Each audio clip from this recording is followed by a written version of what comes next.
Hello दोस्तों, आज हम इस वीडियो में बात करने वाले हैं कि अगर आप झारखंड स्टेनोग्राफर का फॉर्म अप्लाई किए हैं, अगर झारखंड स्टेनोग्राफर का तैयारी कर रहे हैं एग्ज़ाम का, तो मैं बता दूं कि उसका सिलेबस चेंज कर दिया गया है। अगर अभी तक सिलेबस को नहीं देखे हैं तो आप इस वीडियो के माध्यम से पूरा सिलेबस को देख लीजिए, तभी आपका एग्ज़ाम क्वालिफाई हो पाएगा। पूरा सिलेबस को आपको देख लेना है।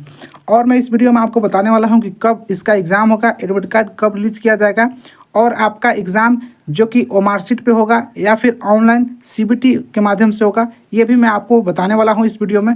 तो वीडियो को बिना स्किप किए पूरे एंड तक देखिए। अभी तक मेरे चैनल को सब्सक्राइब नहीं किए तो प्लीज़ मेरे चैनल को सब्सक्राइब कर लीजिए और बेल आइकन को प्रेस कर लीजिए। तो चलिए हम वीडियो को शुरू करते हैं।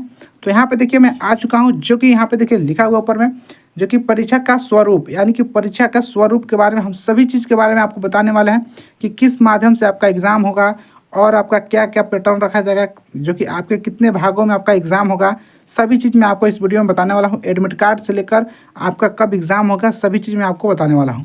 तो यहाँ पे देखिए लिखा गया है कि आयोग द्वारा सीबीटी या ओमारशीट, यानी कि आपका किस प्रकार से आपका एग्ज़ाम होगा। तो मैं आपको बता दूँ कि फाइनली यहाँ पे आ चुका है कि आपका ओएमआर पे आपका एग्ज़ाम होगा।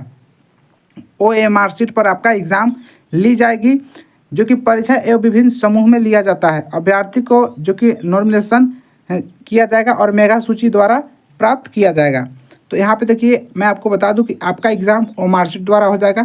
ये आपका पूरा क्लियर हो चुका है। अब आपको क्या करना है, परीक्षा का स्वरूप निम्न इस प्रकार है। किस प्रकार है ये भी मैं आपको बताने वाला हूँ। जो कि परीक्षा का स्वरूप का पाठ्यक्रम, यहाँ पे देखिए झारखंड सचिवालय आशुलिप सेवा संपन्न के आधुनिक आशुलिपि कोटि के पद पर नियुक्ति हेतु परीक्षा 2 चरण में ली जाएगी। आपका परीक्षा जो है 2 चरण में लिया जाएगा। पहला यानी कि प्रथम चरण में आपका कौशल जांच परीक्षा होगा, दूसरा में आपका जो कि लिखित परीक्षा होगा। तो दोनों का हम सिलेबस आपको बताने वाले हैं कि क्या सिलेबस रहने वाला है। तो यहाँ पे देखिए प्रथम चरण के कौशल परीक्षा में प्रथम चरण के कौशल जांच परीक्षा में मात्र उत्तीर्ण प्राप्त करना आवश्यक होगा, अर्थात यह परीक्षा मात्र अर्हता प्रकृति यानी कि क्वालिफाई नेचर का होगा। ये जो कि है परीक्षा जो कि कौशल जांच, ये आपका क्वालिफाई नेचर का होगा। और इसमें क्या क्या होगा ये भी मैं आपको बताने वाला हूँ, लेकिन इसमें आपको पास होना जरूरी है। अगर आप पास होंगे तभी आप जो कि सेकेंड यानी कि लिखित परीक्षा में आप जो कि लिखित परीक्षा के लिए आप बुलाए जाएंगे। तो यहाँ पे देखिए लिखा गया है कि प्रथम चरण के कौशल परीक्षा में उत्तीर्ण अभ्यर्थी को ही द्वितीय चरण अनंत लिखित में सम्मिलित किया जाएगा। अगर आप जो कि कौशल जांच में अगर आप क्वालिफाई होंगे तभी आपको लिखित परीक्षा में जो कि सम्मिलित किया जाएगा, नहीं तो आपको असफलता घोषित कर दिया जाएगा। यहाँ पे देखिए प्रथम चरण जो कि कौशल जांच परीक्षा की बात करें तो कौशल जांच परीक्षा के लिए 2 पत्र होंगे। दोनों पत्र की परीक्षा एक ही तिथि को आयोजित की जाएगी, यानी कि कौशल जाँच में भी 2 पत्र होंगे। दोनों पत्र को मैं आपको बताने वाला हूँ और दोनों का एक ही दिन एग्ज़ाम होगा। तो फर्स्ट पत्र यहाँ पे देख लीजिए, फर्स्ट पत्र आपका जो कि इसके अंतर्गत हिंदी आशुलेख की जांच परीक्षा ली जाएगी, जिसका मानदंड निम्न इस प्रकार है। किस प्रकार है ये भी मैं आपको बताना कि पत्र 1 में आपका क्या क्या होगा, जो कि कौशल विकास के पत्र 1 में। तो पत्र 1 में हिंदी आशुलेखन की जांच, इसमें आशुलेखन जांच हेतु 50 शब्द जो कि 500 शब्दों को 50 शब्द प्रति मिनट की गति से 10 मिनट तक हिंदी श्रुतिलेख को लिखना है। यानी कि 1 मिनट में आपको 50 शब्द लिखना होगा, 10 मिनट में आपको 500 शब्द को लिख देना है। ये आपका पत्र 1 में लिया जाएगा। और भी आगे चीज़ है, और यहाँ पे देख लीजिए, यहाँ पे देखिए व्यक्ति द्वारा उच्चारित किया जाएगा, जो कि पूर्ण 1 मिनट का समय में आपको अभ्यास तैयारी करना है, जो कि श्रुति कंप्यूटर पर टंकित 40 मिनट का समय दिया जाएगा, यानी 40 मिनट का समय दिया जाएगा। इसके अतिरिक्त उम्मीदवार को कंप्यूटर पर टंकन आरंभ करने के पूर्ण 5 मिनट का समय श्रुति लेखक को पढ़ने के लिए दिया जाएगा, यानी कि आपको 5 मिनट पढ़ने के लिए दिया जाएगा और 40 मिनट आपको टाइपिंग करने के लिए दिया जाएगा।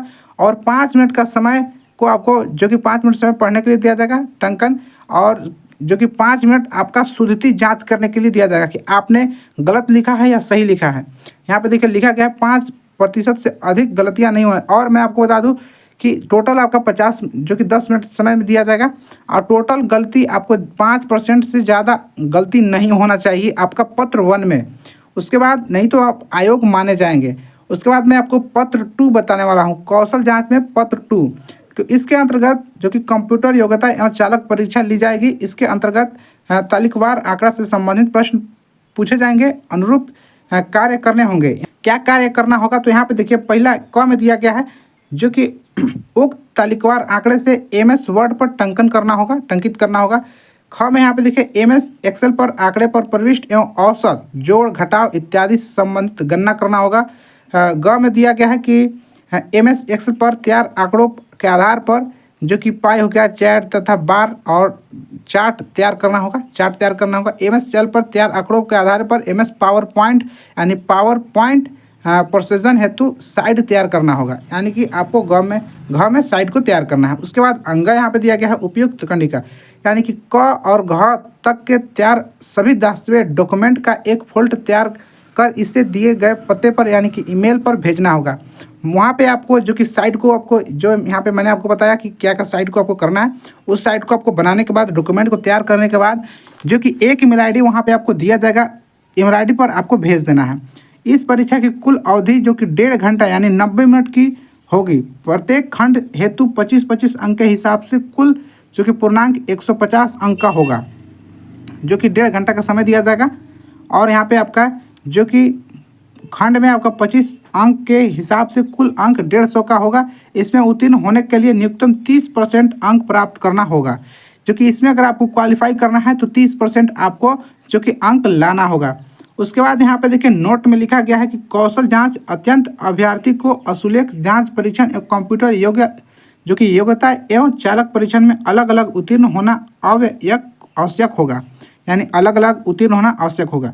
तो ये मैंने आपको पत्र 2 के लिए बता दिया हूँ कि जो कि 2 चरण में होना। तो प्रथम चरण का एग्जाम का सिलेबस यही रहेगा, आपको इसके बारे में जान लेना है, यही से आपको क्वेश्चन पूछे जाएंगे। उसके बाद देखिए द्वितीय चरण में लिखित परीक्षा में, यानी लिखित परीक्षा देख लीजिए आपका दूसरा होगा जो कि OMR शीट पर आपका एग्जाम पूछा जाएगा। तो इसके माध्यम से क्या क्या होगा, तो यहाँ पे देखिए इसमें लिखित परीक्षा के 2 पत्र होंगे। लिखित परीक्षा में सभी इसमें भी आपको 2 पत्र पूछे जाएंगे, फर्स्ट पत्र और सेकंड पत्र। मैं आपको दोनों बताने वाला हूँ इसमें। तो प्रश्न वस्तुनिष्ठ एवं बहुविकल्पीय उपरांत होकर इस प्रश्न में कुल 3 अंक का होगा, यानी कि एक क्वेश्चन 3 अंक का होगा। प्रत्येक जो कि सही उत्तर के लिए 3 अंक दिए जाएंगे और प्रत्येक गलत के लिए 1 अंक काट लिए जाएंगे। 1 अंक का नेगेटिव मार्किंग है, आपको काट लिया जाएगा। कटौती की जाएगी परीक्षा की भाषा, यानी कि आपका जो एग्ज़ाम होगा आपका क्वेश्चन इंग्लिश और हिंदी में आपका पूछा जाएगा। लिखित परीक्षा के प्रश्न पत्रों का पाठ्यक्रम मैट्रिक स्तर का होगा, यानी कि आप जो भी इसमें क्वेश्चन पूछे जाएंगे वह मैट्रिक स्तर से आपका क्वेश्चन पूछा जाएगा। प्रथम पत्र में क्या क्या होगा ये मैं आपको बताने वाला हूं। तो प्रथम पत्र में यहाँ पे आपका इस परीक्षा की अवधि 3 घंटे की होगी। इस पत्र में 4 विषय से संबंधित प्रश्न पूछे जाएंगे, जिसका विवरण इस प्रकार है। जो कि हिंदी भाषा ज्ञान से आपका 25 क्वेश्चन पूछा जाएगा, 75 अंक का। अंग्रेजी भाषा ज्ञान से आपका 25 क्वेश्चन 75 अंक का, और सामान्य अध्ययन से 25 क्वेश्चन 75 अंक का, और तर्क एवं मानसिक क्षमता जांच से 25 क्वेश्चन और 75 अंक का, यानी कि टोटल आपका 100 क्वेश्चन पूछा जाएगा, 300 अंक का होगा। और प्रथम प्रश्न जो कि प्रथम पत्र में इसमें 30% अंक प्राप्त करना अनिवार्य होगा, तभी आप जो कि इसमें आयोग माने जाएंगे, नहीं तो असफलता घोषित कर दिए जाएंगे। जो कि पत्र 1 में प्रथम पत्र का पाठ्यक्रम, यानी कि कहाँ कहाँ से आपको क्वेश्चन पूछे जाएंगे ये मैं आपको बता रहा हूँ। तो यहाँ पे देखिए हिंदी भाषा ज्ञान से इस सब्जेक्ट से आपका इसके अंतर्गत हिंदी अनुच्छेद, हिंदी व्याकरण से और संबंधित प्रश्न पूछे जाएंगे। उसके बाद अंग्रेजी भाषा ज्ञान से इसमें आपका इसके अंतर्गत अंग्रेजी अनुच्छेद और अंग्रेजी व्याकरण से संबंधित प्रश्न पूछे जाएंगे। उसके बाद यहाँ पे देखिए ग में जो कि सामान्य अध्ययन से इसमें इसके अंतर्गत सामूहिक विषय, भारत देश और झारखंड राज्य एवं सामान्य विज्ञान से संबंधित प्रश्न पूछे जाएंगे। ग के लिए तर्क एवं मानसिक क्षमता, जो कि इसमें मैट्रिक स्तर से तर्क एवं मानसिक क्षमता जांच हेतु शाब्दिक एवं गैर शाब्दिक, जिसमें सादृश्य, समानता एवं विभिन्नता, स्थान कल्पना, स्थान हो गया, अभिनिवास हो गया, समस्या समाधान, विशेषण, दृश्यज्ञ, स्मृति, विभेद, आलोकन, जो कि इस प्रकार से आलोकन हो गया, संबंध हो गया, अंक हो गया, गणितीय तर्क एवं शक्ति हो गया, शब्द एवं चित्रांक हो गया, वर्गीकरण, अंक, गणितीय संख्या, श्रृंखला, गैर शाब्दिक श्रृंखला, कूट लेखक एवं कूट व्यक्ति, जो कि इस प्रकार से आपका क्वेश्चन पूछे जाएंगे। उसके बाद ये देखिए आपका पत्र 1 का हो चुका है। अब मैं लिखित परीक्षा में पत्र 2 के लिए बताने वाला हूँ। तो पत्र 2 में यहाँ पे देखिए जो कि पत्र 2 में जनजातीय एवं क्षेत्रीय भाषा से आपका जो कि पूछा जाएगा। तो यहाँ पे देखिए भाषा दिया गया है कि पत्र में उर्दू, संथाली, बंगला, मुंडारी, मुंडा हो, खड़िया, खुकुड़, उड़ाव, कुरमाली, खोरठा, नागपुरी, हाँ पंचगर्निया, उड़िया, इसमें से दिया गया किसी भाषा में से आपके आधारित अभ्यर्थी जो कि विकल्प के आधार पर अभ्यर्थी दे सकेंगे। इस परीक्षा में संबंधित भाषा जो कि 100 बहुविकल्पीय प्रश्न पूछा जाएगा, 300 नंबर का रहेगा और इसमें 2 घंटा का समय दिया जाएगा।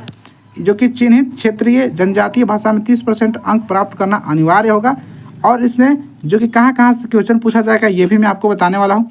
तो अगर यहाँ पे देखिए, आप अगर कुरमाली भाषा चुनते हैं, कुरमाली अगर आपका भाषा है, सब्जेक्ट चुनते हैं, तो आपका व्याकरण से हो गया है कि संज्ञा, सर्वनाम, वचन, लिंग, पुरुष, विभर्त, शब्द, विलोम, शब्द, प्रत्यय, वाक्य और सुधि। इस प्रकार से जो कि शिष्ट साहित्य में कुरमाली हो गया, सत्य जो कि साहित्य से पशु पाठ यानी कि कहानी, गीत, कविता, लोक साहित्य कुरमाली, लोक से लोकगीत क्रम। यहाँ पे देखिए इस प्रकार से झारखंड के स्वतंत्र सेनानी कुरमाली साहित्यकार जो कि उनकी कृति क्या है, कुरमाली और साहित्य समान से इस प्रकार से यहाँ पे दिया गया है। अगर यहाँ पे देखिए हो के लिए अगर आप हो चुनते हैं तो इसके लिए यहाँ पे दिया गया है।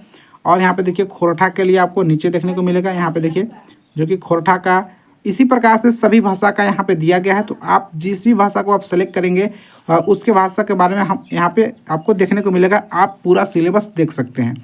मैं यहाँ पे देखिए आपको बता दूं कि सभी का दिया गया है। उड़िया का भी यहाँ पे देखिए है पद, जो कि यहाँ पे देखिए इस प्रकार से उर्दू का भी यहाँ पे दिया गया है, उर्दू का यहाँ पे दिया गया है। अगर आप उर्दू को चूज करते हैं तो उर्दू के लिए भी यहाँ पे देखिए दिया गया है, जो कि यहाँ पे उर्दू का सिलेबस। तो अगर आप उर्दू में करते हैं तो यहाँ पे देखिए पोज हो गया, प्रश्न हो गया और ग्रामर से भी पूछा जाएगा, इस प्रकार से पूछा जाएगा। तो ये सिलेबस सारा था। उसके बाद मैं आपको बता दूं कि लिखित परीक्षा के आधार पर मेधा सूची जारी किया जाएगा। यानी कि मैं बता दूं कि जो भी आपका लिखित परीक्षा और आपका जो कि लिखित परीक्षा में जितना भी परसेंटेज आएगा, अंक आएगा, उसी के हिसाब से आपका मेरिट लिस्ट जारी किया जाएगा। अब मैं आपको बताने वाला हूँ कि एडमिट कार्ड कब रिलीज किया जाएगा, एग्ज़ाम कब होगा। तो मैं आपको एग्ज़ाम का तो बताया कि एग्ज़ाम आपका OMR शीट पे होगा, OMR शीट पे होगा। और मैं आपको बता दूं कि ये पोस्ट यानी ये वैकेंसी जो कि 455 पदों पे वैकेंसी निकाला गया है। और मैं इसका एग्ज़ाम डेट की बात करें तो एग्ज़ाम डेट भी आपको हम बता देते हैं कि एग्ज़ाम कब होगा। इसका एग्ज़ाम की बात करें तो इसका एग्ज़ाम जो कि जुलाई में यानी कि 15 जुलाई से आपका एग्ज़ाम शुरू हो जाएगा। और इसका एडमिट कार्ड की बात करें तो जुलाई के फर्स्ट वीक यानी कि आपका 5 जुलाई तक एडमिट कार्ड रिलीज कर दिया जाएगा, जो कि 5 जुलाई तक एडमिट कार्ड को रिलीज कर दिया जाएगा, 5 जुलाई तक। और जो कि 15 जुलाई से इसका एग्ज़ाम होगा। तो अगर आप जो कि स्टेनोग्राफर का करते हैं, यहाँ पे मैं आपको बता दूं कि अगर आप जो कि रेगुलर हैं तभी आपका यही सिलेबस है। और अगर आप बैकलॉग से हैं यानी कि 2023 वाले हैं तो उसका भी यही सिलेबस है, और 2024 वाले हैं उसका भी यही सिलेबस रखा गया है। यानी दोनों बैकलॉग और रेगुलर दोनों का सिलेबस सेम है। तो आप यही सिलेबस को आपको दोनों के लिए यानी कि दोनों का एक ही एग्ज़ाम होगा। तो आपको अगर इस वीडियो में कोई भी आपको डाउट हो तो मुझे कमेंट के माध्यम से बता सकते हैं, मैं आपको हर डाउट को क्लियर कर दूंगा। तो अगर आपको कोई भी डाउट हो तो कमेंट कीजिए। और अगर अभी तक मेरे चैनल पर नए हैं या फिर चैनल को सब्सक्राइब नहीं किए तो प्लीज़ मेरे चैनल को सब्सक्राइब कर लीजिए, क्योंकि मैं इसी प्रकार से जो कि किसी भी जॉब के एग्ज़ाम के बारे में या कोई भी नया जॉब आता है तो उसके ऊपर मैं वीडियो लेकर आता हूँ कि आप लोगों को जो कि वैकेंसी के बारे में पूरा सही से इन्फॉर्मेशन मिल सके। तो अगर आप सभी चीज़ का यानी कि एग्ज़ाम के बारे में और जॉब के बारे में इन्फॉर्मेशन लेना चाहते हैं तो प्लीज़ मेरे चैनल को सब्सक्राइब कर लीजिए और बेल आइकन को प्रेस कर लीजिए। तो चलिए आप मिलते हैं नेक्स्ट वीडियो में।